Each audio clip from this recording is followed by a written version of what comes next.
சிறந்த கோயிலுமில்லை தந்தை சொல் மிக்க மந்திரமில்லை ஆயிரம் உறவில் பெருமைகளில்லை அன்னை தந்தையே அன்பில்லை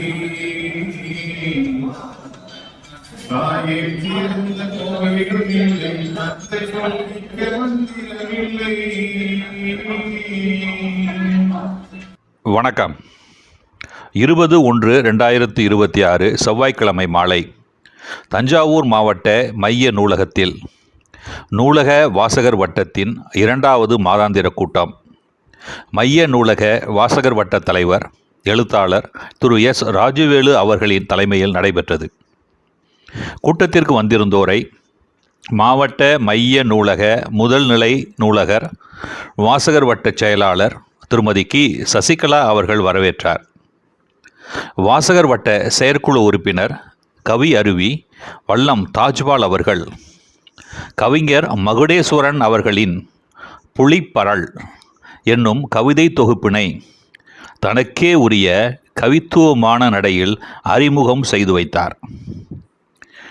அடுத்ததாக தஞ்சாவூர் மன்னர் சரபோஜி அரசு கலைக்கல்லூரி தமிழ் பேராசிரியர் முனைவர் ப. ராஜமாணிக்கம் அவர்கள் சித்தர்களின் சொல்லும் பொருளும் எனும் தலைப்பில் தன் சிறப்புரையினை அருவியாய் பொழிந்தார்.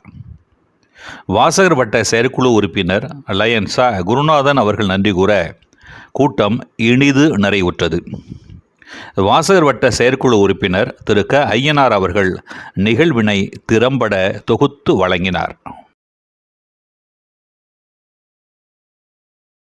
இதை பற்றி அவரை அறிமுகம் செய்த நேரம் கூட நான் இந்த நூலை பற்றி அறிமுகம் செய்ய எடுத்துக்க மாட்டேங்கிற உறுதிமொழி தந்துடுறேன்.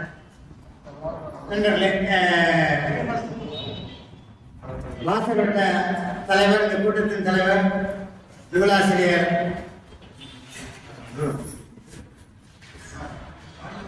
வரலாற்று நாவலாசிரியர் எஸ்ஆர்வி அவர்களே, ஒரு அற்புதமான வரவேற்புரை வழங்கியது மட்டுமல்லாமல் தொடர்ந்து நாங்கள் வாசகர் வட்ட கூட்டம் நடத்துவதற்கு உறுதுணையாகவும் தொடர்ந்து ஒவ்வொரு கூட்டத்துக்கு முன்னாடி ஒரு செயற்குழுவை நடத்தி எங்களுக்கெல்லாம் ஊக்கம் தந்து கொண்டிருக்கிற அம்மையார் அவர்களே, இங்கே சிறப்புரையாற்ற உரையை தந்திருக்கின்ற பேராசிரியர் அவருடைய ஆன்மீக சொற்பொழிவை கேட்டுட்டு நாங்கள்லாம் அவரை கிராப் வைத்த கிருபானந்த வாரியார் சொல்லுவோம். ராஜமாணிக்க ஐயா அவர்களை கிராப் வைத்த கிருபானந்த வாரியார், தஞ்சை சிட்டி சிவம் என்றெல்லாம் போற்றப்படக்கூடிய மதிப்புக்கும் மரியாதைக்குரிய ராஜமாணிக்க ஐயா அவர்களே, இந்த நிகழ்ச்சியை திட்டமிட்டு ஒவ்வொரு மாதமும் எப்படி எப்படி நடத்தணும் அப்படிங்கிறத ஒரு 2 மணி நேரத்துக்குள்ள முடிச்சு அவங்க திட்டமிட்டு அதை ஒழுங்காக ஒருங்கிணைத்துக் கொண்டிருப்பவர் நண்பர் ஐயனார் அவர்கள். இந்த மீட்டிங் முடிச்சுட்டாங்க. இன்னைக்கு சாயந்தரம், இன்னைக்கு நைட்லேருந்து அடுத்த மீட்டிங்கான திட்டத்துக்கு அவர் போயிடுவார். அவரை கூட அடிக்கடி சொல்லுவோம், மலர்களை இணைக்க வாழைனார், நம் மனங்களை இணைக்க ஐயனார் அப்படின்போம். ஐயனார் அவர்களே, இன்றைய இருக்கின்ற குருநாதன் ஐயா அவர்களே, பாசவட்டத்தின் துணைத் தலைவர் கவிஞர் ராமதாஸ் அவர்களே, கலிமுத்து ஐயா இருக்காங்க, திருநாமூர்த்தி ஐயா இருக்காங்க, கலந்தை ஜெயக்குமார், பேராசிரியர்கள் நிறைய பேர் இருக்காங்க, ஹரணி மகேசன், ஏழாம் மணிமாறன், இது நம்ம தன்னம்பிக்கை பேச்சாளர் நூலாசிரியர் மணிமாறன், டோமினிக் சேகர், புரட்சிக்கவி பாரதி அறக்கட்டளையின் நிறுவனரும் தலைவருமாகிய மதிப்புக்கு மரியாதைக்குரிய பத்மா அம்மையார், கவிஞர் கேசவமூர்த்தி, புண்ணியமூர்த்தி, நம்ம சாந்தி, ராகவன், நம்ம தனபால், நிறைய பாடகர் இது பண்ணி அம்மையார் எஸ்தர் எல்லாம் திருவையாளர் முத்துமணி எல்லா மீட்டிங் முன்னாடியே வந்துருவாரு. அது திருமணப்படையினால சிவசிதம்பரம் நிறைய ஆளுமைகள் எதிரிலே இருக்கின்றீர்கள். அறிவழகன் என்பதை ஒவ்வொருவரையும் பேர் சொல்லி அழைக்க வேண்டும். ஆனாலும் நூல் அறிமுகத்திற்கு எனக்கு கொடுத்த காலக்கெடுவுக்குள் அதை முடிக்கணுங்கிறதுனால அனைவர் காலடிகளிலும் என் இதயத்தை வைத்து வழங்கி மகிழ்கின்றேன். இப்ப இப்ப அறிமுகம் செய்ய போகிற நூல் புலிப்பரல் கவிதை தொகுதி. நான் இருந்த கவிஞர், தமிழறிஞர், ஆய்வாளர், முகநூல்லாம் இருக்கிறவங்களுக்கு தெரியும், தொடர்ந்து பத்திரிகை வாசிக்கிறவங்களுக்கு தெரியும். மகுடேஸ்வரன் என்ற பெயர் ரொம்ப அறிமுகமான பெயர். அவர் நிறைய கவிதை தொகுதிகள் போட்டிருக்காரு, மற்ற கட்டுரை தொகுதிகள், இலக்கண நூல்லாம் நிறைய போட்டிருக்காரு. ஐயன் நிறைய சொன்னாரு. அவருடைய கவிதைகளே எல்லா கவிதையும் தொகுத்தே 2 தொகுதியா வந்துருச்சு. அவ்வளவையும் பேசுறதுங்கிறது ஒரு ஒரு 4 பூரா கருத்தரை வந்தாதான் சாத்தியம். அதனால பதச்சோறு என்பது மாதிரி அவருடைய படைப்புகள்ல ஒரே ஒரு நூலை தேர்ந்தெடுத்திருக்கோம். அஜினேரே சொல்லிட்டு போனார், புலிப்பரல்னா என்னன்னு கேட்கிறாங்க, அத பேச வரவர் சொல்லுவாரு அப்படின்ட்டாரு. புலிப்பரல் அப்படின்னா புலிக்குட்டி அப்படின்னு அர்த்தம். பரல்னா ஒவ்வொன்றுக்கும் ஒரு தலைப்பு இருக்கும். பசுவுக்கு கன்றுவாங்க, ஒவ்வொன்றுக்கும் சொல்ற மாதிரி புலிக்குட்டிக்கு புலிப்பரல் என்ற அந்த தலைப்புல இருக்கிறார். நண்பர்களே, பொதுவாக மனிதர்கள் பொருட்களை மட்டும் உற்பத்தி செய்வதில்லை, கருத்துக்களையும் உற்பத்தி செய்கிறார்கள். அப்படி கருத்துக்களை உற்பத்தி செய்யறவங்கதான் நம்ம சிந்தனையாளர்கள், பேச்சாளர்கள், எழுத்தாளர்கள் அப்படியெல்லாம் சொல்லிட்டு இருக்கோம். அப்படி எழுத்தாளர்கள்லயே 2 வகையான பிரிவு இருக்காங்க. ஒண்ணு, மக்கள் எதை விரும்புறாங்களோ அதை எழுதுறவங்க, ஜனரஞ்சக எழுத்தாளர்கள் அப்படின்னாங்க. குமுதம், ராணி, இது மாதிரி வணிக பத்திரிகைகள் எழுதுறவங்க எல்லாம் அந்த மாதிரி மக்கள் எதை விரும்புகிறார்களோ அதை எழுதுபவர்கள். இன்னொரு வகை இருக்காங்க, மக்களுக்கு எது தேவையோ அதை எழுதுபவர்கள். அவர்கள் தான் சமுதாயத்தை மாற்றுகிறார்கள் இல்லையா? அவங்க தான் ஆரோக்கியமான சிந்தனையை தூண்டுகிறார்கள். அந்த மாதிரி 2வது வகையான எழுத்தாளர் மகுடேஸ்வரன் அவர்கள். பொதுவாக எல்லோருக்குமே முன்னேறணும் அப்படின்னு ஒரு ஆவல் இருக்கும் இல்லையா? அதற்காக சிலவற்றை சுமக்க வேண்டும், சிலவற்றை துறக்க வேண்டும். நாம்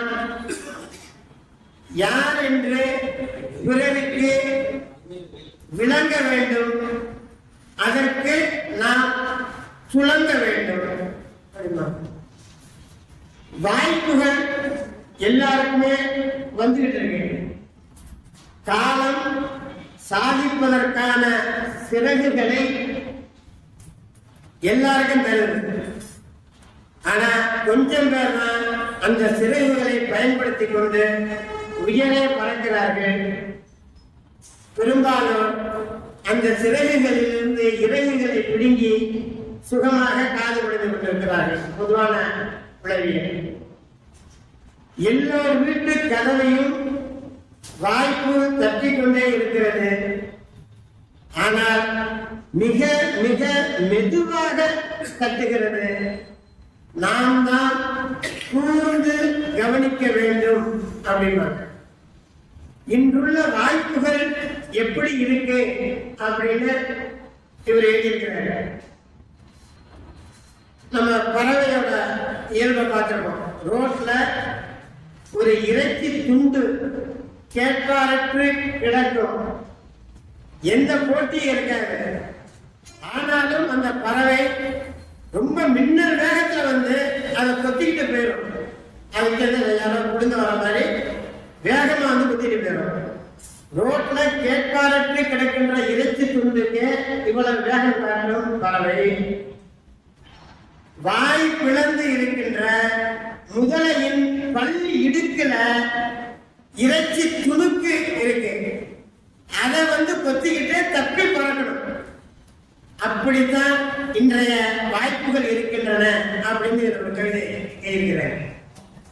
வாய் பிளந்து வெயில் காயும் முதலையின் பல் இடுக்கில் ஓர் இறைச்சி துணுக்கு. பறவையாய் பிறந்த நாமும் அதை கொத்திக் கொண்டு தப்பி பறக்க வேண்டும். இன்றுள்ள வாய்ப்புகள் யாவும் இவ்வகையே அப்படிங்கிற மாதிரி இதுல ஒரு அற்புதமான புதிய சிந்தனையோட கவிதை. சரி, வாய்ப்பு கிடைச்சிருக்கு, அதற்கான முயற்சி வேண்டும் அப்படிங்கிறார்.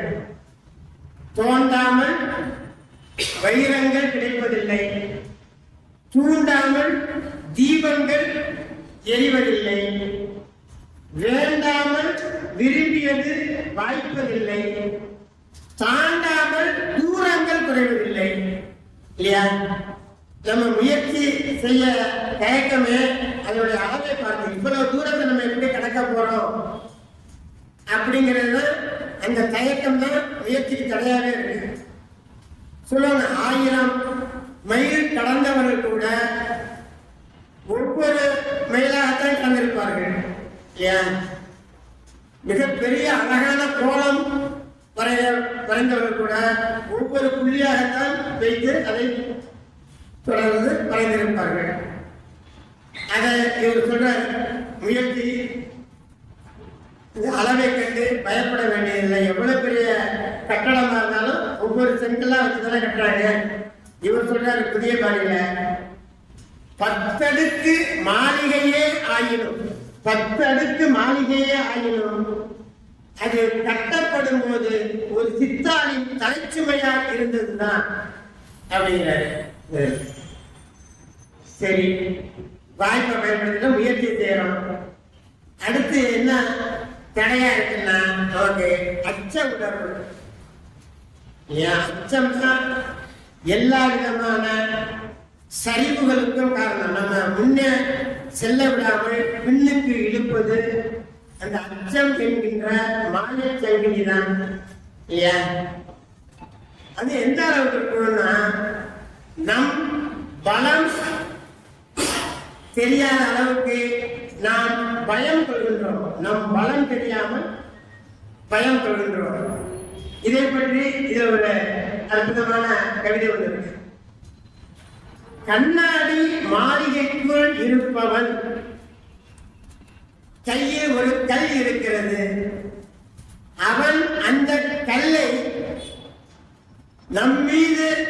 தம் மீது எரிந்து தலை உடைப்பானோ என்று அஞ்சிக் கொண்டிருக்கிறது ஒரு கூட்டம் ஒரு கற்குவியல் அருகே நின்று கொண்டது. கண்ணாடி மாளிகையில் இருப்பவன் நம் மீது கல்லெறிந்து விடுவானோ என்று அஞ்சிக் கொண்டிருக்கிறோம் ஒரு கற்குவியல் அருகே நின்று கொண்டு அப்படின்னு.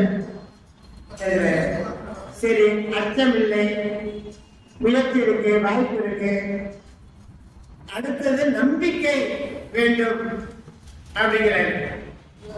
விடியும் என்றால் விடியும், முடியும் என்றால் முடியும். எந்த இருட்டுக்கும் உண்டு ஒரு விடிவெளி என்ற முற்றுப்புள்ளி, எந்த அடைமழைக்கும் உண்டு ஒரு கடைசி துளி, எந்த புயலும் ஒரு நாள் கரையேறும், எல்லா புதிருக்கும் தீர்வு உண்டு, எல்லா கூட்டுக்கும் சாவி உண்டு அப்படிம்பாங்க.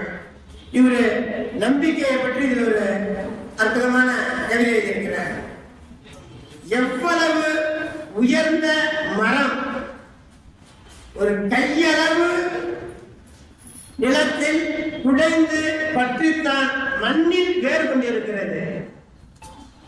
எவ்வளவு நீளமான கிளை ஒரு கன அளவு இடத்தில் நுழைந்து பற்றித்தான் மரத்தோடு சேர்ந்திருக்கிறது.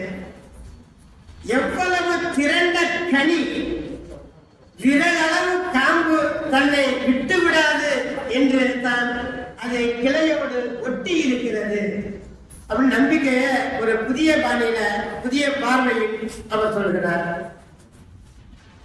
அடுத்து நேர்மறை சிந்தனை வெளியிடுகிறாரு இல்லையா? Positive approach. பழைய உருது கவிதைகள் சொல்வாங்க, காலுக்கு செருப்பில்லையே என்று கவலைப்பட்டுக் கொண்டிருந்தேன், காலே இல்லாதவனை பார்க்கும் வரையில் அப்படின்னா ரோஜாவை சுற்றி இத்தனை முட்கள் இருக்கிறதே என்று கவலைப்படாதே. ரோஜாவை சுற்றி இத்தனை முட்கள் இருக்கிறதே என்று கவலைப்படாதே. இத்தனை முட்களுக்கு நடுவிலே ஒரு ரோஜா இருப்பதற்காக சந்தோஷப்படு அப்படின்னா இதை நம்ம பாசிட்டிவ் திங்கிங் அப்படிங்கிறோம். ஏற்கனவே அந்த ஸ்டுடியோல தான் போட்டோ ஸ்டுடியோல தான் நெகட்டிவ்ங்கிற வார்த்தையை அடிக்கடி பயன்படுத்தப்படும்.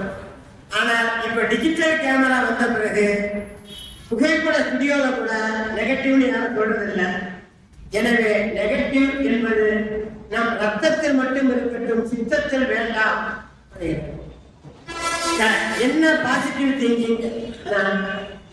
கடைசியில் எல்லாம் சரியாகும் என்று நம்ப வேண்டும். கடைசியில் எல்லாம் சரியாகும் என்று நம்ப வேண்டும். அப்படி சரியாகவில்லை என்றால் அது கடைசி இல்லை என்று நம்ப வேண்டும். இதுதான் பாசிட்டிவ் அப்படிங்கிறார்.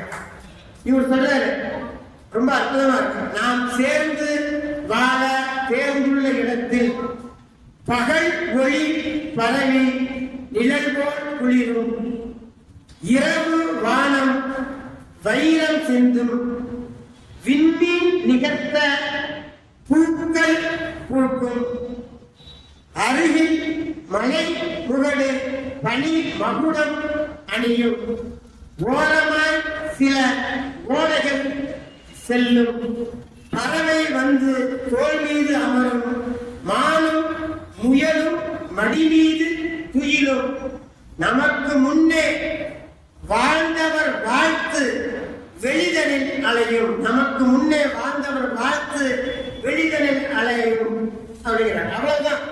ஒரு கவிஞர் ஒரு அளவுதான் சொல்ல பாதிய ஞாபகம் புரிஞ்சிருக்கும்.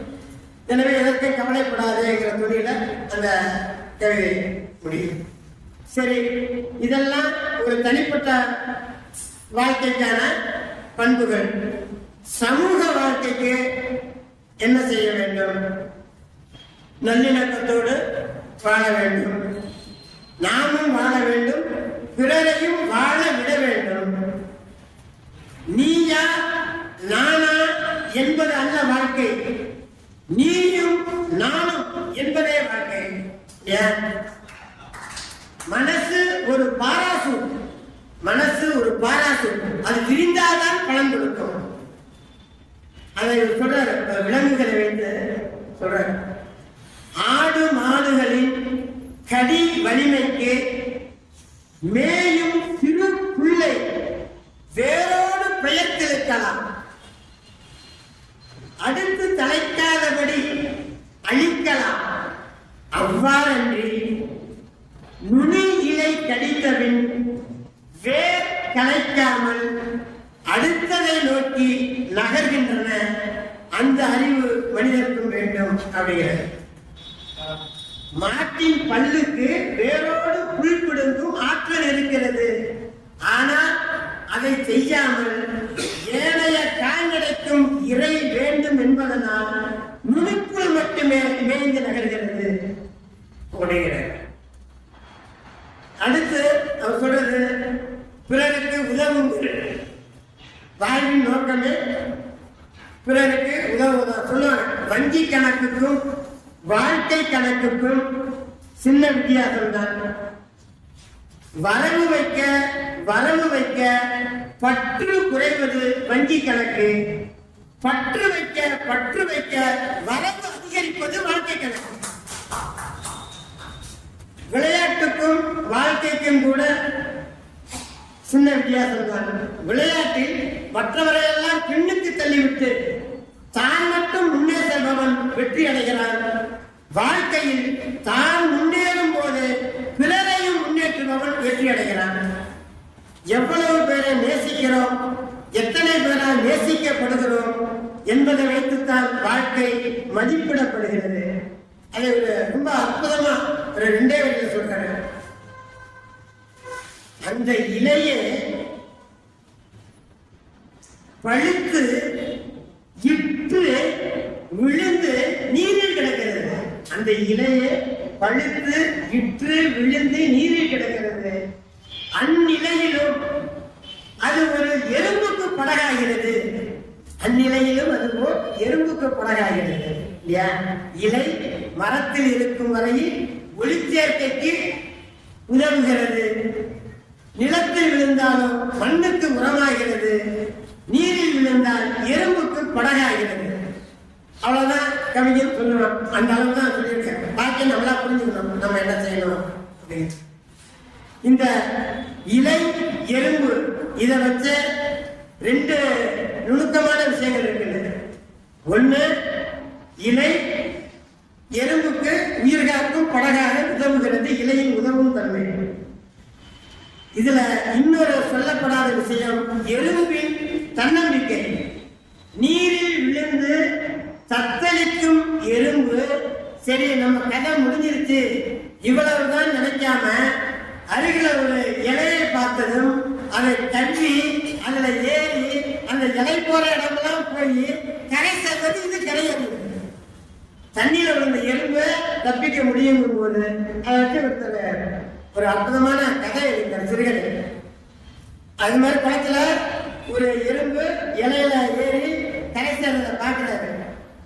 அந்த கணமே அவர் வீசி எறிகிறார் தன்னுடைய தற்கொலை எண்ணத்தை. தற்கொலை பண்ணிக்கிறாங்க வந்தவர் அந்த எருவை பார்த்தது மாத்திடுறாரு. அந்த மாதிரிலாம் சொல்றாரு. இந்த கவிதைகள் போராமே பேரன்பும் பெரும் கருணையும் கொண்ட கவிதைகள் தான் இருக்கு. நம்ம குளத்துல பாசியை பார்ப்போம். பாசியை பார்த்தா குளத்தோட அழுக்கு, குளம் பாண்ட பிடிச்சிருக்கு அப்படின்னு நினைப்போம். ஆனா இவர் வித்தியாசமா சிந்திக்கிறாரு. மீனுக்கும் புல்தரை வேண்டும் என்ற பெரும் கருணை தான் பாசியை படைத்திருக்க வேண்டும். மீனுக்கும் புல்தரை வேண்டும் என்ற பெரும் கருணை தான் பாசியை படைத்திருக்க வேண்டும். இந்த தொகுதி பூராவே இந்த மாதிரி அழகிகளோட அழகிகளும் சேர்ந்து நிறைய கவிதைகள் இருக்கு. ரொம்ப நுட்பமான கவிதைகள்லாம் இருக்குங்க. நம்ம எல்லோருமே வாழ்க்கையில ஒரு கேள்வியை கடந்து போயிருப்போம்.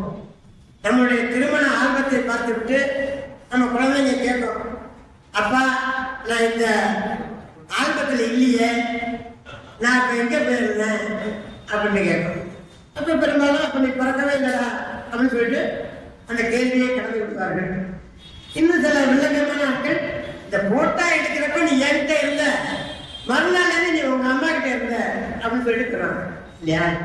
ஆனா இவர் சொல்லுகிறார் ரொம்ப அற்புதமா. இவர் சொல்றாரு, இவர் வேற மாதிரி சொல்றாரு. இந்து மணி கேட்டுட்டு இருக்குங்க என்ன, உங்கள் திருமண நாள் என்று நான் எங்கிருந்தேன், மகளின் கேள்விக்கு விடை தர முயன்றேன். அந்த தீச்சுடரில், அந்த தீயின் நடுச்சுடர நீ ஒளிர்ந்திருந்தாய். என் தலையில் தூவிய அச்சதையில் ஒரு மணியாக இருந்தாய். சூடிய மாலை நறுமணத்தில் இருந்ததும் நீதான். தாத்தா பாட்டியரின் கண்களில் நீர்த்துளியாய் நீ திரண்டு நின்றாய்.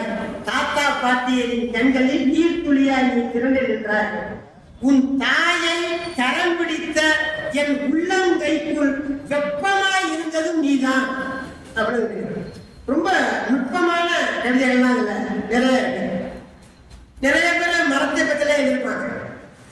வைரமுத்து கூட இருக்கிறாரு, மரம்தான் மரம்தான், எல்லாம் மரம்தான், மரம்தான் மரம்தான், மனிதன் மரம்தான் அப்படின்னு. பிச்சனிக்காடு இளங்கோ திருநாசம் செய்யாதிரியர் அடுத்த 2 மாசங்கள முதல் நூல் வெளியில வர்றாரு. அவரோட நூலை அவர் மரத்தை பத்தி எழுதியிருப்பாரு.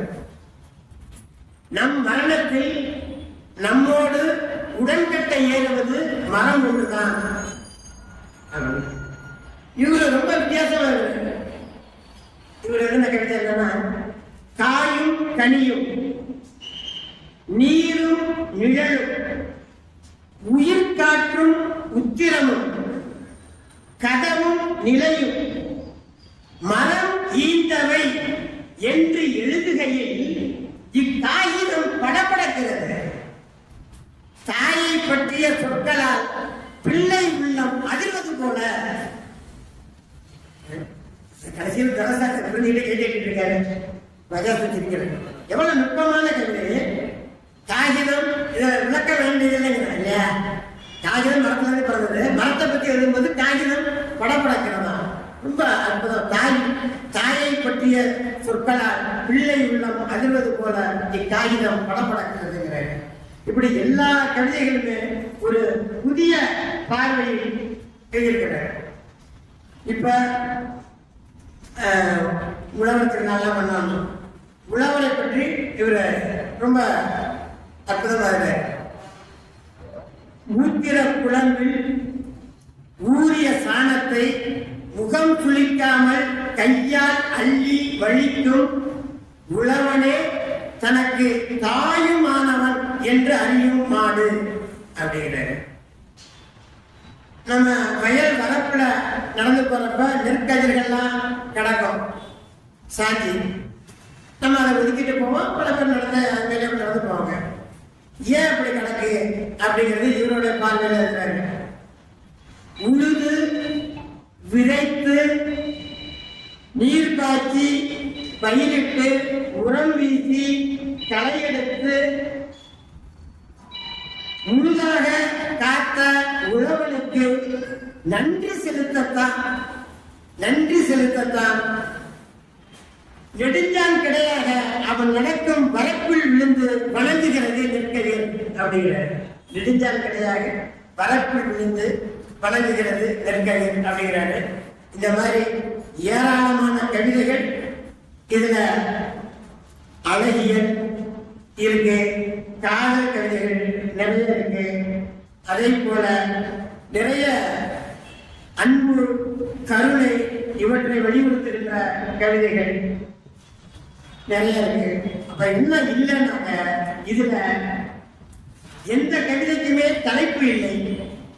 புதுக்கவிதைக்கு வேற தலைப்பெல்லாம் கொடுக்கறது இல்லை. அந்த மாதிரி எந்த கவிதைக்கும் ஒரு 150 கவிதை எடுக்கிறது எதுக்குமே தலைப்பு இல்லை. இதுல முன்னுரை, எண்ணுரை, பதிப்புரை, மதிப்புரை, ஆய்வுரை இந்த மாதிரி விஷயங்கள் ஒண்ணுமே இல்லை. அட்டையை திறந்தீங்கன்னா அடுத்தது கவிதை தான். அந்த மாதிரி நேரடியா இன்னும் இந்த 96 பக்கத்திலையும் ஒரு சொல் கூட வடமொழி பிறமொழி சொற்களே இல்லை. முழுக்க தமிழில் எழுதப்பட்ட நூல் இது. அவரே நிறைய தமிழ் வகுப்பெல்லாம் நடத்திட்டு இருக்காரு. எப்படி இலக்கண கருத்துலாம் முகநூலாம் நடத்திட்டு அவர்களெல்லாம் ஒரு இது கூட இருக்காரு.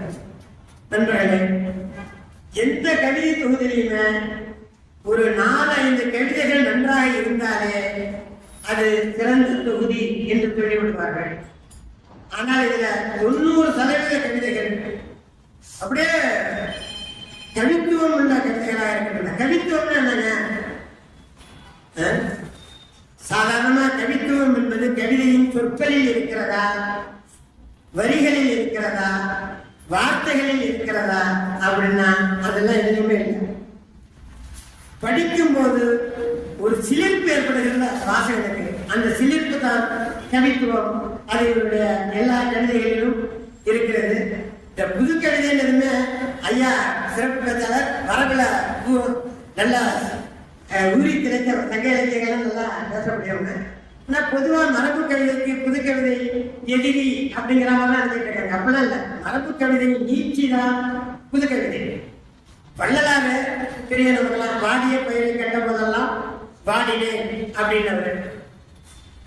மனிதர்களை கண்டு நம்ம தெரிஞ்சவங்க குடும்பத்தினர் துயருற்றால் நாமும் துயருவோம்.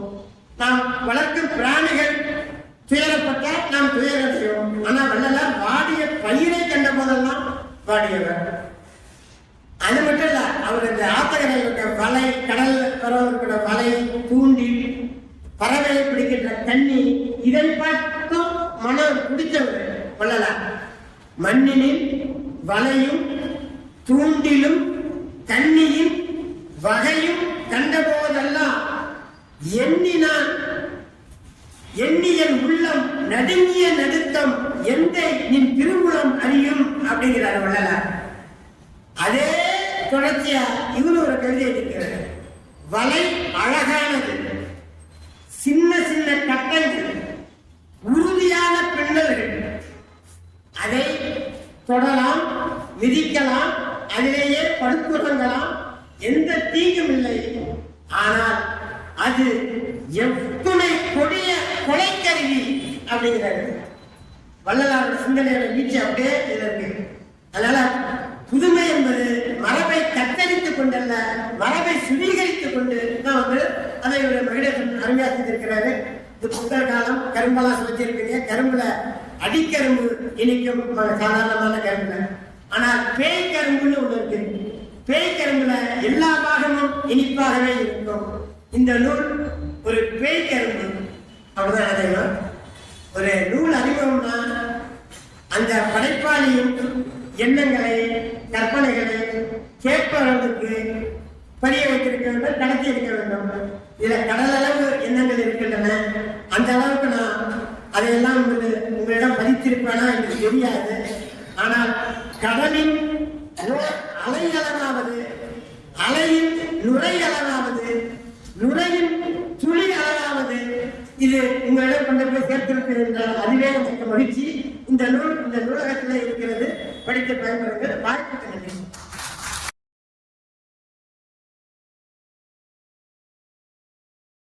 தமிழ்நாடு அரசு பொது நூலகத்துறை மாவட்ட மைய நூலகம் மற்றும் நூலக வாசகர் வட்டம் இணைந்து நடத்தக்கூடிய இந்த இரண்டாவது கூட்டம் ஒரு சிறப்பான முறையிலே நம்முடைய தலைவர் ராஜவேல் ஐயா அவர்கள் தலைமையிலே மிக சிறப்பாக நடந்து கொண்டிருக்கிறது. இதற்கு இந்த நிகழ்ச்சிக்கு தமிழ் தாய் வாழ்த்து பாடி அமர்ந்திருக்கக்கூடிய மல்லிகா அவர்களுக்கும், முதல்நிலை நூலகர் சசிகலா அம்மையார் வரவேற்பு ஆற்றி அமர்ந்திருக்கின்றார் அவர்களுக்கும், உன்னுடைய முன்னிலை வகிக்கக்கூடிய மாவட்ட மைய நூலக அலுவலர் மா அபூர்வையா அவர்களுக்கும், அதற்கு பதிலாக எங்களுடைய சிம்மத்தை போன்று இருக்கக்கூடிய எங்களுடைய ஐயா அவர்கள் ரொம்ப அருமையான முறையிலே ஒவ்வொரு நிகழ்ச்சிக்கு ஒரு வந்துள்ளார். ஐயா அவர்களுக்கு ஒரு நல்ல கரவழி கூட கண் பார்வை சிறிது கோளாறு இருந்தாலும் கூட இந்த நிகழ்ச்சிக்கு வருவேன் என்று அடம்பிடித்து அமர்ந்திருக்கக்கூடிய ஒரு குழந்தை தன்மை உடையவர். அப்படிப்பட்ட அவர்களையும் இந்த நூல் அறிமுகம் செய்துவிட்ட நம்முடைய வல்லம் தாஜ்பால் ஐயா அவர்கள் அவர் கவிதையை படித்தாரா அல்லது மகுடேசனுடைய கவிதையை படித்தாரா என்று எனக்கு விளக்கவில்லை. மிக அருமையான முறையிலே கவிதைகளை எல்லாம் உள்வாங்கிக் கொண்டு எந்த விதமான சிறு குறிப்புகளும் இல்லாமல் மிக அருமையான முறையிலே ஒரு மயக்கம் வந்துருச்சு. இது யாருடைய கவிதை இல்ல அது அவருடைய கவிதையா என்று கடைசியில் புத்தகத்தை தூக்கி காட்ட பிறகுதான். ஏன்னா ஒரு நூலாசிரியர் இல்லாமே நூலை பற்றிய ஒரு விமர்சனம் நடந்த ஒரு முதல் அமர்வாக நான் அதை நினைக்கின்றேன். அந்த வகையில் மிக சிறப்பான முறையிலே இந்த கவிதை தொகுப்பை ஆரம்பிக்கின்றார். புலிப்பரள் என்ற அந்த தலைப்பு. பரள் என்பது பார்க்கும் பரளும் இளமை பெயர் என்பது என்னுடைய ஆசிரியர் நம்முடைய அண்ணாமலை பள்ளியினுடைய பேராசிரியர் கும்பலன் ஐயா நடத்துவார்கள். பார்க்கும் பரளும் இளமை பெயர் என்று மரபியல் இருப்பாது. இந்த பரள் என்பது இளமை பெயர். அந்த பெயரை இணைத்து புலிக்குட்டி என்பதை சொல்லாமல் புலிப்பரள் என்று வைத்திருக்கிறார். அருமையான ஒரு அதை எடுத்துக்கொண்டு சொன்ன நம்முடைய ஐயா அவர்களுடைய நன்றி கலந்த அந்த வழக்கத்தை நான் தெரிவித்துள்ளேன். அடுத்ததாக நன்றியுரை ஆற்ற காத்துக் கொண்டிருக்கக்கூடிய குருநாதன் ஐயா மிக சீக்கிரமாக முடித்துள்ள ஐயா.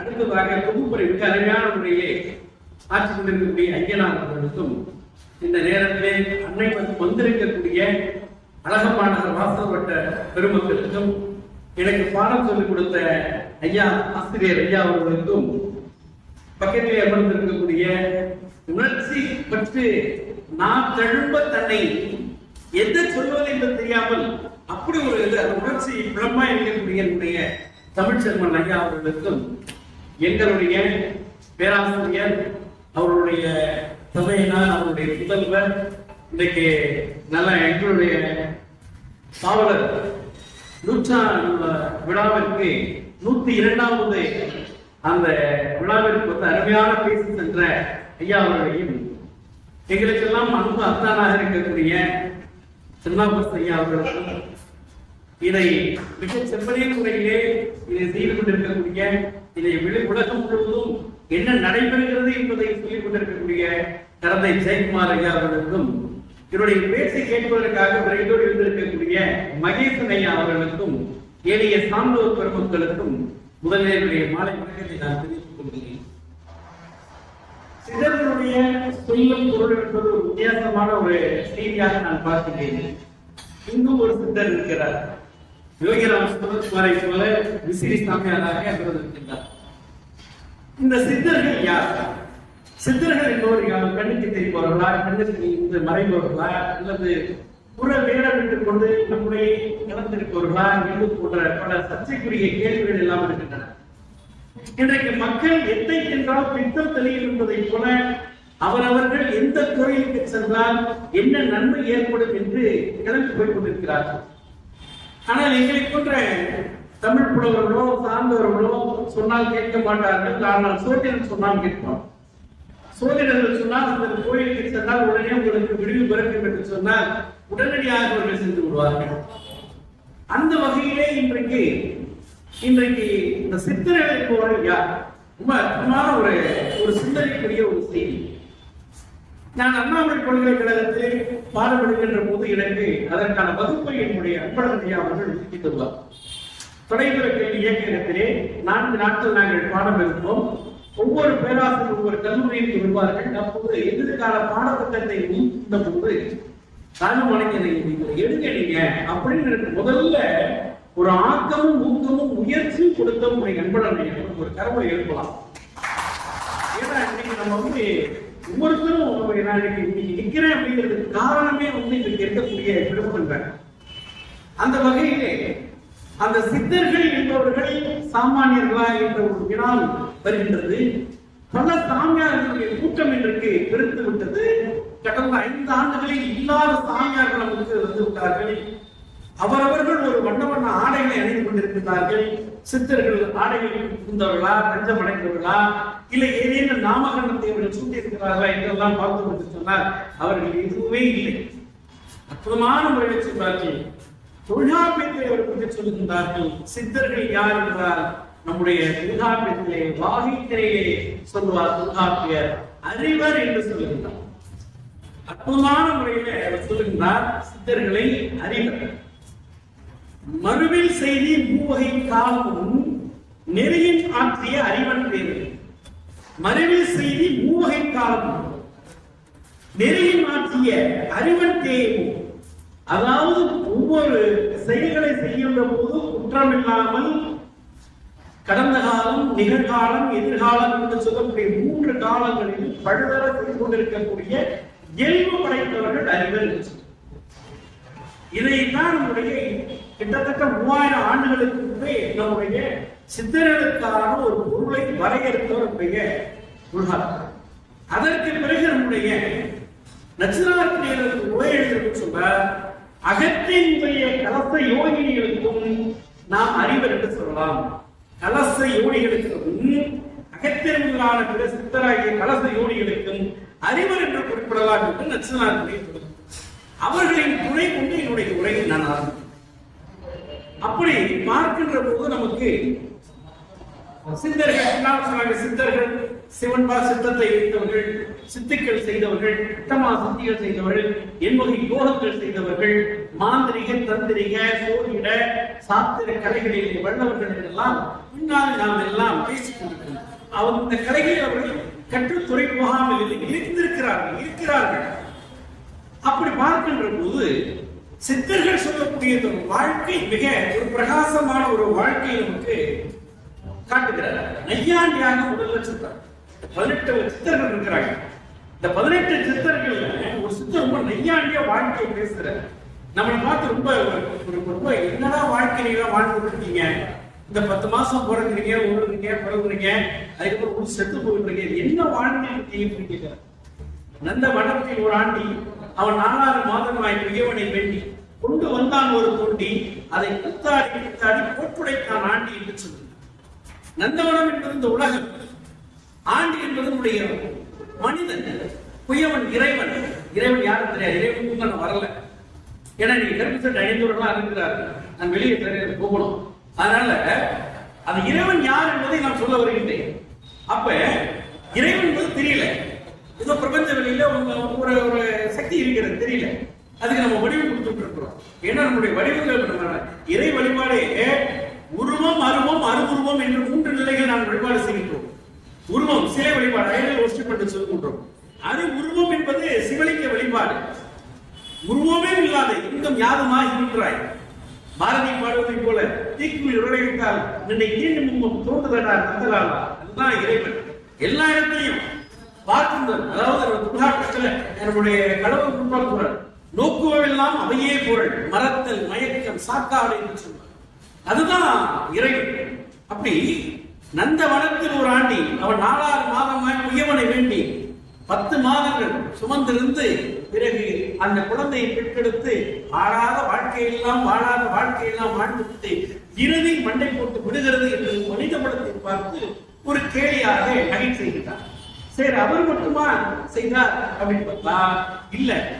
அடுத்ததாக பட்டினத்தார் ஒரு சித்தர் ஒருத்தர் வர, பட்டினத்தடிகள் திருவெண்காடர் என்று சொல்லக்கூடிய அந்த சித்தர் பேசுகிறார். எல்லாரும் ஒரு வீட்டுல ஒருவரை இறந்து போயிருக்கிறார், உட்கார்ந்து அழுதுட்டு இருக்கிறாங்க. இவர் அந்த வீட்டை தாண்டி போறப்போ ஒரு பாட்டை அற்புதமான ஒரு பாடல். எல்லாருமே நினைத்து நாம் அதை உள் வாங்கி கொண்டு நினைத்தோம் என்று சொன்னால் வாழ்க்கையுடைய ரசத்தை நாம் அனுபவிக்கலாம். சொல்ற 10 புகுந்து பிறந்து வளர்ந்து பட்டாளை சுற்றி முத்தும் பவளம் பூண்டு ஓடி ஆடி முடித்த பின்பு செத்து கிடக்கும் இடத்திலேயே இனி சாமினங்கள் கத்தும் கணக்கென்ற கைலாவரி காலத்தையே கேட்கிறார்.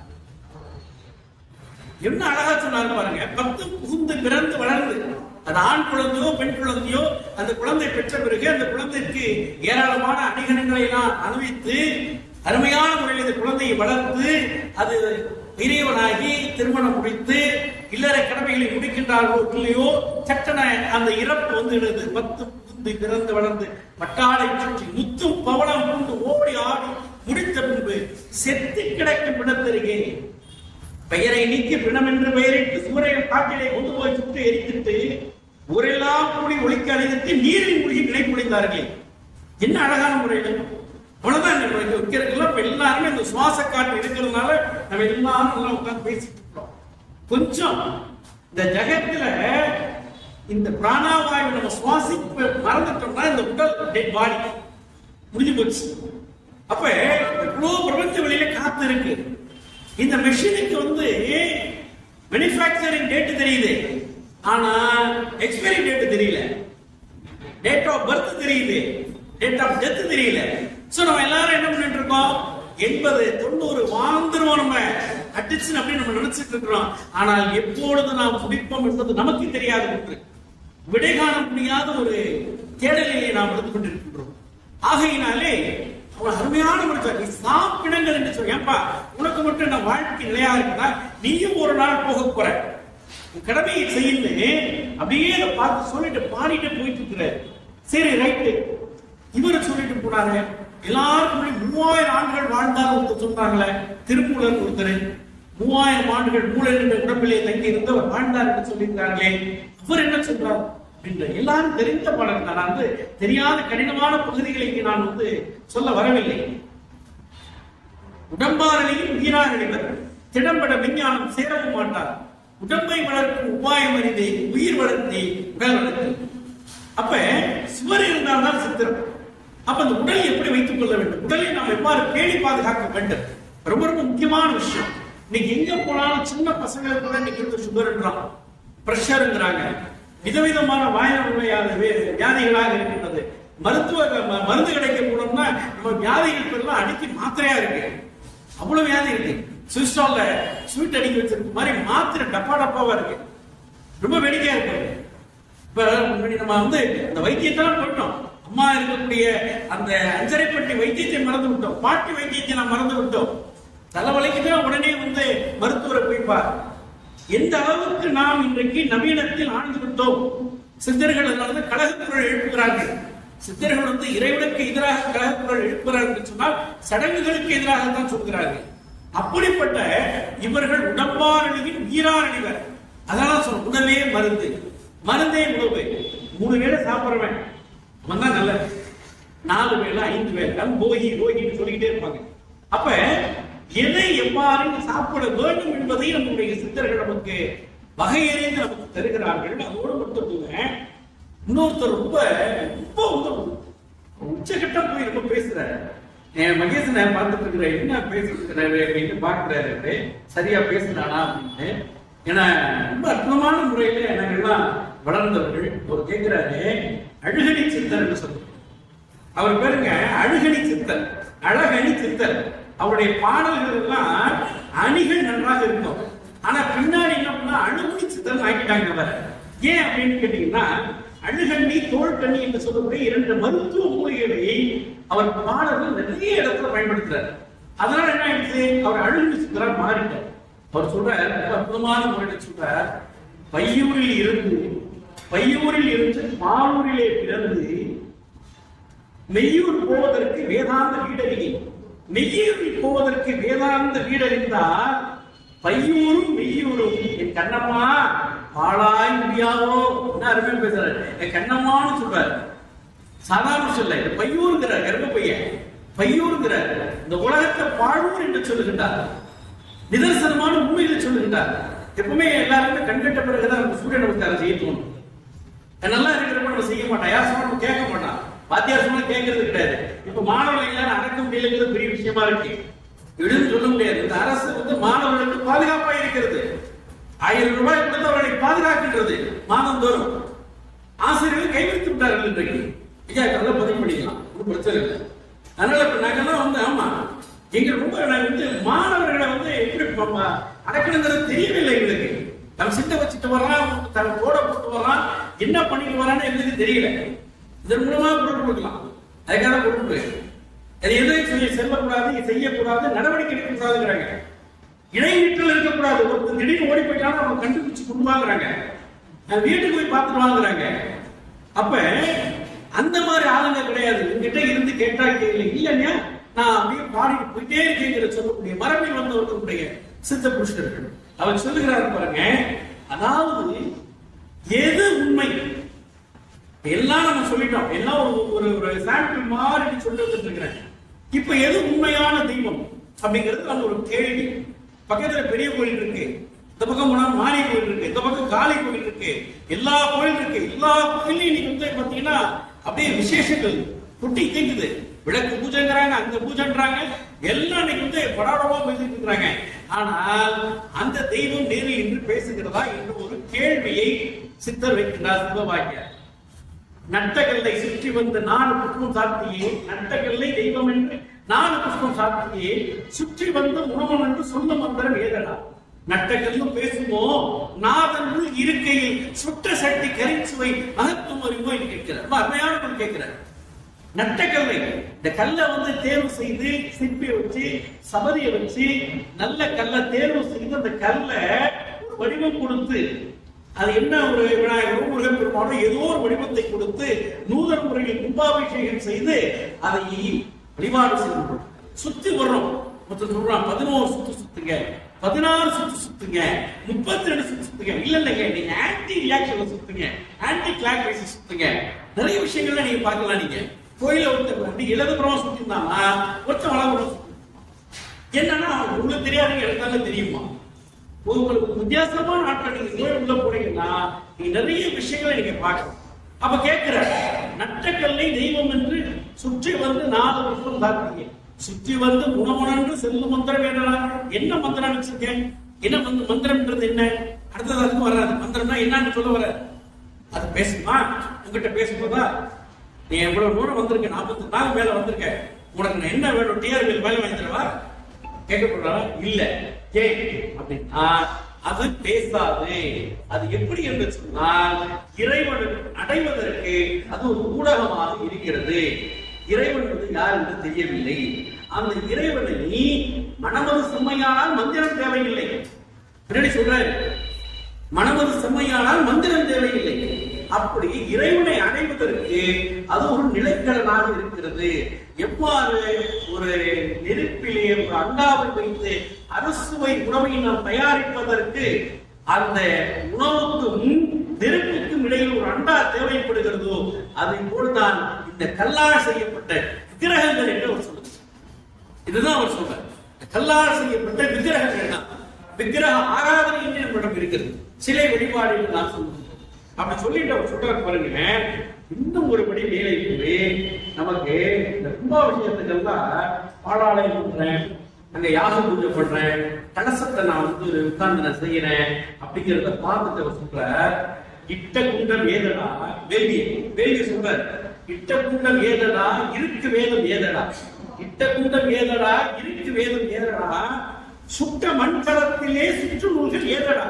நீ நல்லா பாருங்க, மண்கலத்துல சுற்றி உட்கார்ந்துருப்பாங்க. அப்படியே பாத்தீங்கன்னா ரொம்ப பிரமாதமா இருக்கும். நம்ம பண்ற வேலையெல்லாம் பார்த்தா நமக்கு அன்னைக்கே எல்லா கஷ்டமும் தீர்த்து போய் நமக்கு அப்படியே கொட்டுற மாதிரி. இட்ட குண்டம் ஏதனா இருக்கு வேதம் ஏதனா, சுட்ட மண்கலத்திலே சுற்று நூல்கள் ஏதனா, முட்டி நின்ற தூணிலே முளைத்தெழுந்த சோதையை, முட்டி நின்ற தூணிலே முளைத்தெழுந்த சோதையை பற்றி நின்றது ஏதனா பட்டநாத பட்டனை. அற்புதமா கேட்கிற, பற்றி நின்றது ஏதனா பட்டநாத முளைத்தெளிந்த சோதையை. என்ன சொல்றாரு? எல்லாரும் கடந்து உணர்வுள்ளே ஒளிரக்கூடிய அந்த கடவுளை நாடு. அதுதான் அவர் சொல்றாரு. எங்க இருக்கிறார் என்று சொல்றாரு. அந்த கடவுளை நீ நாட வேண்டும். இந்த வீண் புறத்திலே காணக்கூடிய ஆச்சார அனுஷ்டானங்கள் என்று சொல்லக்கூடிய அந்த வெளி வேடங்களை நீ நம்பிவிடாதே. இதனால் எந்த பயனும் இல்லை என்று அவர் சொல்லுகிறார். திரைக்கு பின்னால் நடக்கக்கூடிய சமாச்சாரம் தெரியுமா? அவர்கள் கேட்கிறார். எல்லாம் போட்டு திரை போட்டுருவாங்க, நீங்க பாத்தீங்கன்னா தெரியும். அப்ப இதெல்லாம் நம்ம சொல்ல முடியாது, ஒண்ணுமே இல்லை. தமிழ்னா அர்ச்சனை செய்யப்படும் போடுறாங்க, யாராவது நம்ம செய்யறோமா? நல்லா கவனிச்சு பாருங்க. எல்லாம் கொண்டு போய் கொடுக்குறோம். எல்லாம் ஓம் சுக்லாம் பரதரம் விஷ்ணம் சசிபுரம் சதுபுஜம் பிரசன்ன வதனம் தியாகே சர்வ விக்னோப சாந்தையே. என்ன புரிகிறதா? யாருக்காவது புரியுதா? யாரும் கிடையாது. ஆனா இப்ப நம்ம என்ன பண்ணிட்டு இருக்கோம்? கேட்டுட்டு இருக்கோம், கொடுக்கணும். அதாவது எங்க குருநாதனையா சொல்வாரு, தட்டுல காசு போட்டாலும் பூதி கிடக்கும், கடைதாசை ஏன் சொல்லுவாரு. அப்படி இல்லை, நான் ஒருத்தர் கேட்டாரா, ஐயா 500 ரூபாய் கொடுத்தா நீங்க சரியா கொடுத்துருவீங்களேன்னு கேட்டாரா.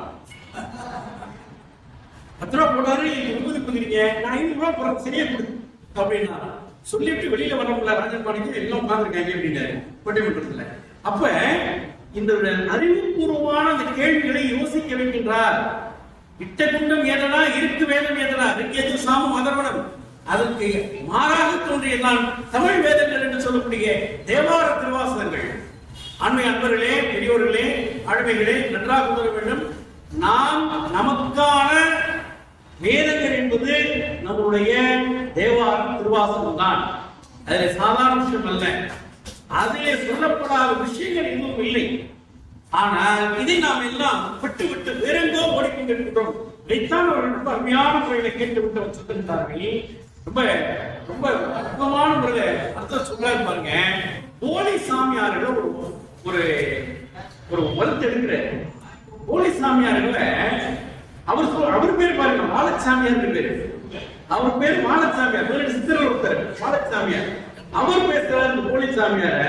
என்ன சொல்றாருன்னா, தாடி வளர்த்து சட்டை வளர்த்து, சட்டைன்னு உடம்பு, தாடி வளர்த்து சட்டை வளர்த்து நல்ல சன்னியாசி என்று ஒரு வேடம் விட்டு, தாடி வளர்த்து சட்டை வளர்த்து நல்ல சன்னியாசி என்று ஒரு வேடம் விட்டு ஓடித்திருந்த விளையாட்டை எங்கே இப்போது ஆரம்பி ஞானப்பண்ணி யார் இருக்கா? எங்க யார்? ஒரு பட்டமா? சாமியாருக்கு ஒரு பட்டமா? நீங்க தமிழ் மடங்கள் அதை பற்றி பேச வேண்டாம். அதெல்லாம் தமிழ் வளர்த்த மடங்கள், சைவ மடங்கள், அது வேறு விஷயம். ஆனால் இன்றைக்கு சாமியாருக்கு தனி நாடு வேணுமா? தனி காசு வேணுமா? சிந்திக்க வேண்டும். அப்படி இந்த சிந்தனையை தூண்டியவர்கள் தான் நம்முடைய சித்தர்கள். அதனாலதான் இந்த சித்தர்களை எல்லாம் பார்த்து பார்த்துதான் நமக்கு வளர்ந்தவர்களுடைய தந்தை பெரியார் அவர்கள். சாதாரண விஷயம் இல்லை. தந்தை பெரியார் அவர்களை ஒரு பெரியார் உருவாவதற்கு 18 சித்தர்கள் தேவைப்பட்டிருக்கிறார்கள். ஆனா இவர் இருக்க காவி காஷாயம் வெள்ளை வெட்டி கருப்பு சட்டை போட்டு முடிச்சுட்டு உலகத்துக்கு பிரட்டி விட்டார். இதுதான் இது தந்தை பெரியார். சித்தர்கள் ஒரு கலகக்காரர்கள், சமயத்தில் ஒரு கலகத்தை, ஒரு புரட்சி செய்தவர்கள். இதெல்லாம் வேண்டாம். புறத்தே இருக்கக்கூடிய வெளி வேஷங்களை நம்ப வேண்டாம் என்பதை அவர்கள் ஆணித்தரமாக சொல்கின்றார்கள். அடுத்தது பார்த்தீங்கன்னா, பாரதியார் விட்டு வைக்கல. பாரதியாரும் சித்தர்களுடைய வரிசையில சேர்க்கலாம் என்பதை ஆண்டோர் சான்றோர்கள் எல்லாரும் உணர்வார்கள். எப்படி பெரிய புராணம் பெருங்காப்பியம் ஆகுமா என்ற ஒரு சர்ச்சை இருந்து கொண்டிருப்பதை போல பாரதியார் சொன்னார், எல்லாரும் செத்து போடுறோம், செத்த பிறகு என்ன பண்றோம், சிவலோகம் பதவி அடையா, வைகுந்த படை வேண்டாம். யார் போய் பார்த்தா எங்க இருக்கு? யாரும் வீசா இருக்கா, டிக்கெட் இருக்கா, இதுதான் இருக்கா சொல்லுங்க. இல்ல நமக்கு ஏதாவது எல்லாத்துலயும் அனுபவம் இருக்கும். செத்து போன அனுபவம் இருக்காங்க, எல்லாம் அனுபவம் இருக்காங்க. வள்ளுவர் கேட்டாரு, எப்படி என்ன உறங்குவது போல் சாப்பிட்டாரு, உறங்கி விழிப்பது போலும் பிறப்பினாரு. சாவுக்கும் தூக்கத்துக்கும் உள்ள இதை சொன்னாரு. உறங்குவது போல சாக்காடு, உறங்கி விழிப்பது போலும் பிறப்பு தயாவுங்க, அது மீளா புயல் முடிஞ்சு போச்சு. அப்ப இவரு சொல்றாரு பாருங்க பாரதியார், செத்த பிறகு சிவலோகம் வைகுந்தம் சேர்ந்தா செஞ்சிடலாம் என்று எண்ணி இருப்பார். செத்த பிறகு சிவலோகம் வைகுந்தம் சென்றிடலாம் என்று எண்ணி இருப்பார். பித்த மனிதர் அவர் சொல்லும் சாத்திரம் பேயுரை, அவர் சொல்லும் சாத்திரம் பேயுரையாம் என்று ஊதடா சங்கம் என்று சொல்லுகிறார். இதை விட என்ன சாத்தியம் கொடுக்க முடியும்? யாருக்கு தெரியும்? பெருசா பல்லக்கு வச்சுட்டு போறோம். இன்னைக்கு பல்லக்கு இல்ல, இன்னைக்கு செத்த நாளைக்கு போல கிடையாது, அன்னைக்கே முடிஞ்சு போச்சு. பயோகெமிக்கல் எடுத்துட்டு அன்னைக்கு வெயிட் பண்ணி ஜஸ்ட் வெயிட் சார், இன்னைக்கு 2 டெட் பாடி இருக்கு, ஒரு சாயங்காலம் பண்ணிட்டு இதோட கலந்து வச்சு முடிஞ்சு போச்சு. கொஞ்சம் அள்ளு கொடுக்க முடியாது, அவன் எதை மாத்தி கொடுக்கறான்னு தெரியாது. எல்லாத்தையுமே நான் நிறைய அனுபவங்களை நான் பார்த்துருக்கிறேன். அவன் இப்போ எடுக்கிறதே அப்படி அவ்வளவு சகரகரகரன்னு இருக்கும், சாதாரண விஷயம் அல்ல. இதைத்தான் அவர்கள் சொல்லுகிறார்கள், செத்த பிறகு சிவலோகம் வைகுண்டம் சேர்ந்தார்கள் என்று பித்த மனிதர் என்று சொல்கிறார். அவர் சொல்லும் பொய்யுரையை நம்பாதீர்கள் என்று சொல்லிவிட்டு அவர் சொல்லுகிறார், எல்லாவற்றுக்கும் மேலாக எல்லாத்துக்கும் காரணம் என்ன? நம்முடைய மனம், மனதை பண்படுத்த வேண்டும். இப்பதான் வர சொன்ன விஷயங்கள் முதல்ல ஒன்னா பார்த்தோம். நம்ம இப்ப எல்லாம் பார்த்து மனசு வந்துட்டோம். மனம் தான். இந்த மனதை நாம் பண்படுத்த வேண்டும். இந்த மனதை பண்படுத்துவதற்கு அறிவை நம்ம சொல்றாரு. எப்படி சொல்றாரு பார்த்தீங்கன்னா, வள்ளுவர் பெருமான் சாதாரண ஆள் இல்லைங்க. ஒவ்வொரு நாளும் ஒவ்வொரு யுகத்தில் ஒவ்வொரு விதமான பொருள் நமக்கு கிடைத்துக் கொண்டிருக்கிறது. சொல்றாரு, பிறப்பெண்ணும் பேதமை நீங்க, பிறப்பெண்ணும் பேதமை நீங்க, சிறப்பெண்ணும் செம்பொருள் காண்பது அறிவு. இதுதான் உண்மை. செம்பொருள் காண்பது அறிவு. பிறப்பெண்ணும் பேதமை நீங்க, பிறப்புக்கும் எல்லா உயிருக்கும் சிறப்புவா செய்தவையில் வேற்றுமை நல்ல விஷயம். ஆனால் பிறப்பெண்ணும் பேதமை நீங்கிறாரு. அதுவே ஒரு பேதமைங்க, அது ஒரு காரண காரியன்றாரு. நீங்க நீங்க நம்மளுடைய சைவ சித்தாந்தத்தை படிச்சோம்னாலே ஒரு இருக்கும். மதிய பசு பாசம் சொல்லுவாங்க, 3 தான். இந்த 3க்குள்ள உலகத்தை அடைஞ்சிருவாங்க. ஆனந்தம் கண்மன் மாயை சொல்லி சொல்லுவாங்க. அப்ப இது இவ்வளவுக்கும் சொந்தக்காரர்கள் நாம. இன்னைக்கு அத்தனைக்கும் சொந்தக்காரர்கள் நாம அடிமைப்பட்டிருக்கிறோம். 4% மக்கள் நம்மை ஆட்சி செய்து கொண்டிருக்கிறார்கள். தோழர்களை சிந்திக்க வேண்டும், தோழர்களை சிந்திக்க வேண்டும். 96% கொண்ட வளமான நூல்களை, ஏராளமான செல்வங்களை, அறிவு செல்வங்களை வைத்துக் கொண்டிருக்கின்றேனா 4% ஆட்சி செய்து கொண்டிருக்கிறோம் என்று நாம் எண்ணி பார்க்க வேண்டும். ஏதோ குற்றத்தை நடத்தணும், நாம் கைகொட்டிய ஆர்ப்பாட்சி சொந்தம் என்று இருக்கக்கூடாது. ஆனால் அந்த கூட்டம் நடந்த பிறகு ஒவ்வொருவரும் மனதிலும் உணர்வு பெற வேண்டும். அதைத்தான் என்னுடைய ஆசிரியர்களுக்கு கற்பித்திருக்கின்றார்கள்.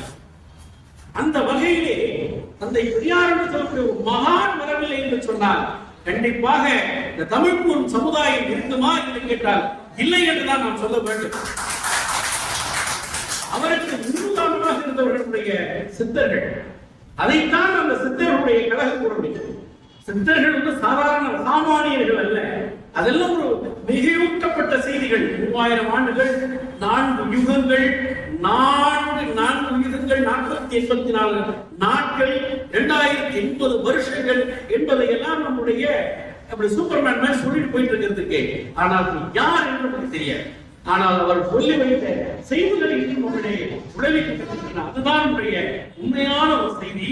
அவர் சொல்றார், அகத்திய மாமுனிவர் நேரம் வந்த அந்த மூத்த நம்முடைய 18 சித்தர்களிலே முதலாவதாக இருக்கக்கூடிய அகத்திய பெருமானிடம், மனமது செம்மையானால் மந்திரம் தேவையில்லை, மனமது செம்மையானால் வாயுவையும் ஏற்ற வேண்டும், மனமது செம்மையானால் வாசியை நிறுத்த வேண்டாம், மனமது செம்மையானால் மந்திரம் செம்மையானே. என்ன சொல்றாரு? இதுதான் சித்தருடைய சூட்சும பொருள். இந்த பரிபாசைன்னு சொல்றவே சூட்சுமம். அந்த சூட்சும பொருள் என்ன என்று சொன்னால் வாயுவை உயர்த்த வேண்டும். அதாவது நம்ம உடம்புல 10 விதமான வாயுக்கள் இருக்கின்றன, 10 விதமான நாடிகள் இருக்கின்றன. இந்த 10 விதமான நாடிகள் 10 விதமான வாயுக்கள் சமச்சீராக இருக்க வேண்டும். அதற்கு பிராணவாயு தலைமையானது. இந்த பிராணவாயுவை சுவாசிக்க நமக்கு 2 துவாரங்கள் இருக்கின்றன. இது நம்முடைய இடகளை பின்களை என்று நாம் சொல்லுகின்றோம், வலது இடது. எந்த நாசியினால் நாம் சுவாசித்து எந்த நாசியில் வெளியிடுகிறோம் என்பது நமக்கு தெரியாது. ஆனா நம்முடைய இன்றைக்கு அதை ஒரு பெரிய வியாபாரமா பண்ணிட்டு இருக்கிறாங்க. உங்களுக்கு 15 நல்ல ராஜயோகத்தை நான் மேலிருந்து காட்டி கீழே இறக்கிறேங்கிறாங்க. என்ன காட்டி கீழே இறக்கிறாங்க எனக்கு தெரியல. எனக்கு ஒரு ரொம்ப அபூர்வமா இருக்கு.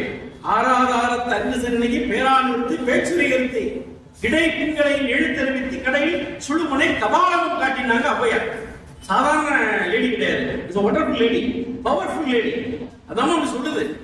ஆறாதாரத்தை அங்கு சிறுநகி. இந்த 6 ஆதாரம் என்பது என்ன? அதுதான் ஒரு சித்தர் அற்புதமான முறையில் சொல்றார். ஆறாதாரத்து ஆதியை நாடு சொல்றார். ஆறாதாரத்து தெய்வங்களை நாடு, அவருக்கு மேலான ஆதியை நாடு. ஆறாதாரத்து தெய்வங்களை நாடு, அவருக்கு மேலான ஆதியை நாடு. கூறான வட்ட ஆனந்தத்தை கூடு கோசம் 5 கண்டு முன்னேறி சொல்ற. கோசம் 5 கண்டு முன்னேறி ஆகும். அந்த 6 ஆதாரம் உடம்புல இருக்கக்கூடிய சக்கரங்கள். மூலாதாரம் சுவாதிஷ்டானம், மணிபூரகம், அநாகதம், விஷுப்தி, ஆக்னேயம், 7ஆவது சகசிராரம் என்று சொல்லக்கூடிய எல்லா உடற்சக்கரங்களும் நம்ம இருக்கு. அண்டத்தில் உள்ளது பிண்டத்தில், அவ்வளவு நம்ம இருக்கு. ஆனால் நாம் அது கெடுத்துட்டு இருக்கோம். ஏன் கெடுத்துட்டு இருக்கோம்? உணவுல கட்டுப்பாடு இல்லை, தூங்கி எழுதுறதுல நமக்கு கட்டுப்பாடு கிடையாது. இன்னைக்கு லீவு தானே, 9 மணிக்கு எந்திரிச்சா போதும். அந்த 9 மணிக்கு எந்திரிப்ப இந்த காலை உணவு எப்படி போகுது, மாலை உணவு எப்படி போகுது? இன்னைக்கு அந்த காலத்துல பெண்கள்லாம் காலையில குளிச்சுட்டு நம்மளோட சொல்லுவார், நம்முடைய பாவேந்தர் பாரதிதாசன் குடும்பங்கள் சொல்வார், கொண்டவனுக்கு இது பிடிக்கும் குழந்தைகள் எதை விரும்பும், தன்னோடு நினைக்கும் மாமன் மாமே எதை விரும்பும், நினைத்துக் கொண்டு கரிகளோடு நினைத்துக் கொண்டே சமைத்தார் என்று சொல்வார். அதை காட்டக்கூடிய குடும்பத்தில் காலையில எந்திரிச்சு சமைச்சு கோலம் போட்டு யாராருக்கு என்னெல்லாம் சமைக்கின்ற வகை வகையாக செய்து அற்புதமான முறை இந்த குடும்பத்தை நடத்தினார். இன்றைக்கு அது கொஞ்சம் கஷ்டம், நம்ம எந்திரிக்க சொல்ல முடியாது. வீட்டுல சொன்னோம்னா நம்ம வீட்டுல அடுத்த வேலை சோறு கொஞ்சம் கஷ்டப்படணும். நம்ம ஏன்னா பெண்களை வைக்க முடியாது, மெதுவாக நம்ம சொல்லிட்டு போயிட்டுக்கலாம் போறாங்க நினைக்கிறேன். அதனால நம்ம கண்டிப்பா என்ன பண்ண முடியாது, சொல்லி வைக்கலாம், காதல் சொல்லி வைப்போம். அப்ப அவர் சொல்றாரு பாருங்க, அருமையான முறையில் சொல்ல, ஆறாதாரத்து தெய்வங்களை நாடு. இப்ப இதுதான் இந்த சூட்சும பொருள். இந்த 6 ஆதாரம் இருக்கு உள்ள இருக்கு உடம்புல. எங்க இருக்கு பின்னாடி பாத்தீங்கன்னா தண்டோடத்துடைய இறுதியில இருக்கு மூலாதாரம். அடுத்ததாக உயிர் நாடி, 2வது சொல்லக்கூடிய சுவாதிஷ்டானம். அடுத்ததாக மணிபூரகம் என்பது தொப்புள், தொப்புள் என்று சொல்லக்கூடிய அந்த பகுதியில் இருக்கின்றது. அநாகதம் என்று சொல்லக்கூடியது இருதயத்தில் இருக்குது. அடுத்ததாக விஷுத்தி என்று சொல்லக்கூடியது தொண்டை குழியில் இருக்கிறது. அடுத்ததாக 2 புருவங்களுக்கு மத்தியில் இருப்பதால் ஆக்னேயம் என்று சொல்லப்படுது. இது எளிதானது அல்ல. இதையெல்லாம் செஞ்சிட்டோம்னா குண்டலினி யோகம் என்று சொல்லக்கூடிய யோகாவும் செஞ்சிடலாம். இதையெல்லாம் நம்முடைய 12 சித்தர்கள் வழிகாட்டி கொண்டிருக்கிறார். அப்போ அவர் சொல்றாரு பாருங்க, இப்ப நம்ம செய்யற மூச்சு வெளி மூச்சு, ஆனா சித்தர்களுடைய பயிற்சி என்பது உள்மூச்சு. தொண்டை குழிக்கும் கொப்புளுக்குமாக நடக்கக்கூடிய ஒரு மூச்சு பயிற்சி. நம்ம திடீர்னு செய்யக்கூடாது. குருவர்கள் இல்லையே திருவர்கள் இல்லை. எப்பவுமே நமக்கு குரு வேணும். குரு இருந்தாதான் நாம அதை வெற்றி பெற முடியும். அப்படி இல்லைன்னா நம்ம ஏதாவது செஞ்சுட்டோம் அப்படின்னு சொன்னோம்னா கண்டிப்பா ஏகலை விட்ட கற்றவர்கள் வாங்கின மாதிரி வாங்கிடுவாங்க. உங்களுக்கு புரிய நினைக்கிறேன். ஏகலை விட்ட கற்றவர்கள் வாங்கின மாதிரி நமக்கு வாங்கிடுவாங்க, மூச்சை விட்டுருவாங்க, முடிஞ்சு போச்சு. ஏன்னா எல்லா கலைகளும் எனக்கே சொந்தம் என்று சொல்லக்கூடிய ஒரு கும்பல் இருந்து இருக்கிறது. அதுக்கு மாறான கும்பல் தான் நம்ம எல்லாருக்கும் போகணும் நினைக்கிறோம். தனக்குமே வைத்துக் கொள்ளக்கூடியவர்கள் ஒரு சிலர் இருக்கிறார்கள். இதைத்தான் கண்டித்து பேசுகின்றார் நம்முடைய 18 சித்தர்கள். நம்ம சொல்லிவிட்டு சொல்லுகிறார்கள் பாத்தீங்கன்னா, ஐம்புலன்களும் ஒடுங்கி சிந்தையற்று மனமற்று ஒடுங்கி அறிவு மட்டுமே பிரகாசிக்கும் திருவடியாக இருக்க வேண்டும். அறிவு மட்டுமே. அதான் சொன்னார், சும்மா இரு சொல்லற. இந்த சும்மா என்பதற்கு ஐயா இவருடைய அறிஞர் ஐயா 1000 பொருள் சொல்வார். அவருக்கு தெரியும் கரெக்டான பொருள். சும்மா இரு, வேலை செய்யாமல் இருக்கிறதா? மனதுல சிந்தனை ஊற்றலாம் இருக்க வேண்டும். இருக்க முடியுமா என்று கேட்டால் மிகப்பெரிய கடினம். அந்த சும்மா சொல்ற சாதாரண நாட்டில் எண்கடன் பணி செய்து கிடப்பதை எப்படி சொல்றாரு? இந்த விஷயங்கள் எல்லாம் அவர்கள் உடலை மட்டும் கட்டுப்படுத்தவில்லை, மனதையும் தன்னுடைய கைக்கு வைத்திருக்கிறார்கள். ஆகையினால்தான் அவர்கள் 81 வயது உழவாரத்தை செய்திருக்கிறார். சாதாரண விஷயங்கள் அல்ல. அவர் சொல்லுகிறார் பாருங்க, ரொம்ப அற்புதமான முறை சொல்றார் அகத்தியர். வெட்ட வெளிதன்னை, வெட்ட வெளிதன்னை மெய்யென்று இருப்போருக்கு, வெட்ட வெளிதன்னை மெய்யென்று இருப்போருக்கு பட்டய மேதுக்கடை குதம்பாய், பட்டய மேதுக்கடை குதம்பாய். புதமை சித்தர் பெருமானம் சொல்றார். புதமை என்ற பெண்ணாக உருவகித்து இது அப்படி சொல்றார். சாதாரண விஷயம் கிடையாது.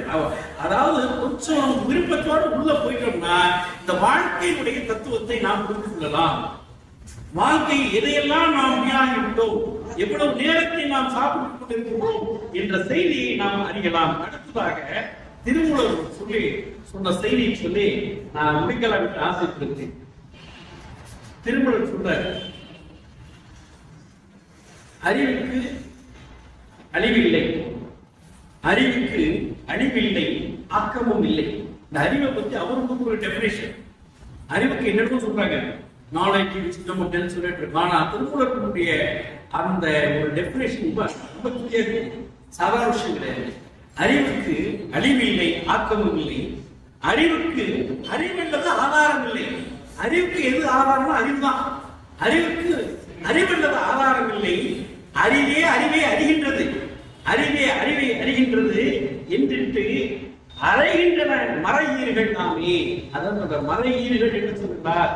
இந்த மறைகள் என்று சொல்வது அவர் குறிப்பிடக்கூடிய நம்முடைய தேவார திருவாசகத்திற்காக சொல்கிறார்களே. ஆக வேறு விதமான வேறு எதையும் அவர்கள் குறிப்பிட்டு சொல்லவில்லை. ஆக இந்த அறிவு என்பது என்றும் அழியாதது, ஆக்கப்படாதது, தான் தோன்றியானது, சுயம்புமாக தோன்றியது, தோன்றல் திரிதல் கெடுதல் என்ற எந்த விதமான உணர்ச்சிகளுக்கும் கட்டுப்படாமல் அவைகளெல்லாம் இயல்பாக இருக்கிறது. அதுதான் அறிவர். அறிவர் என்பது அந்த அறிவர் தான் இப்போது நாம் பார்ப்போம். இதுதான் அறிவு. அவர் சொல்றாரு பாருங்க. சொல்லிட்டு யார் வெளியில தன்னை காட்டிக்குவாங்க, யார் தன்னை காட்டிக்க மாட்டாங்க. எல்லாம் தெரிஞ்சவன் ஏகாம போறோம், நிறைய பேரே வளர்க்கலாம், எனக்கு எல்லாமே தெரியும், எல்லாம் தெரியும். அதாவது இப்ப ஔவையார் சொல்லியிருக்காங்க, இன்றைய அன்னைகள் சொல்லுவாங்க, கைகள் நிறைய விரல்கள், மோதிரம் நிறைய மோதிரங்கள் போடணும், பட்டாடை வேண்டும், விரகர்கள் பாட வேண்டும், பல்லக்கு வேண்டும், இவர்கள் தான் கவிஞர்கள் எல்லாம் சொல்லி சொல்லுவார், பகட்டு கவிஞர். ஆனால் இப்ப சொல்றாரு பாருங்க, அற்புதமான சொல்ற, தன்னை அறிந்து ஒழுங்குமுறை தன்னை மறைப்பு. தன்னை அறிந்து ஒழுங்குவார் தன்னை மறைப்ப, தன்னை அறியாதவரை தன்னை காட்டுவார். நம்ம யாரும் தெரிஞ்சுச்சுன்னா நிச்சயமா நம்ம உலகத்துக்கு ஒதுக்கிட்டு போவோம், பேச்சு குறைச்சிருப்போம். இது வெளியூட்டமாக சொல்லக்கூடிய செய்தி, அதுக்குள்ள ஒண்ணும் வரல. தன்னை அறிந்து ஒருவர் தன்னை மறைப்பார், தன்னை அறியாதவரை தன்னை காட்டுவார். பின்னை ஒரு கடமை உணர்வை பேணி நினையார் பேருடைய பின்னை ஒரு கடமையை பேரணையார். என்ன கடமை என்பதை அற்புதமான முறையில் அவர்கள் மிகப்பெரிய ஒரு லிஸ்டே கொடுக்குறாங்க. என்ன கடமைகள் என்று சொல்கிறார். பேருணை என்று சொல்லக்கூடிய உனக்குள்ளே இருக்கக்கூடிய எல்லாவற்றையும் கடந்து உனக்குள்ளே ஒளிரக்கூடிய அந்த இறைவனின் நாடு தன்னை அறிதல். அந்த தன்னை அறிதல் அப்போதான் மறுபடியும் அந்த திருக்குறள் சொல்லி இருக்கின்றார். முதல்ல என்ன சொன்னாரு, உடம்பாரையும் உயிரார் அழிவு சொன்னார். இப்ப அவரே மாற்றி சொல்றாரு. எப்படி சொல்றாரு, உடம்பினை முன்னம் இழுக்கின்றிருந்தேன், உடம்பினை முன்னம் இழுக்கின்றிருந்தேன், உடம்பிலே உத்தமன் கோயில் கொண்டான், உடம்புக்குள்ளே உருபொருள் கண்டேன், உத்தமன் கோயில் கொண்டான் என்று உடம்பினை யாரிருந்து உருகின்றேனே. இந்த உருபொருள் என்பது என்ன, மிகப்பெரிய கேள்வி. ஆகையாலே சான்றோர் பெருமக்களே, அவர் 7:20 சொன்னாரு. அதுக்கு முன்னாடியே சொல்றாங்க, எல்லாருமே சீரியஸா பார்க்கிற மாதிரி இருக்கீங்க.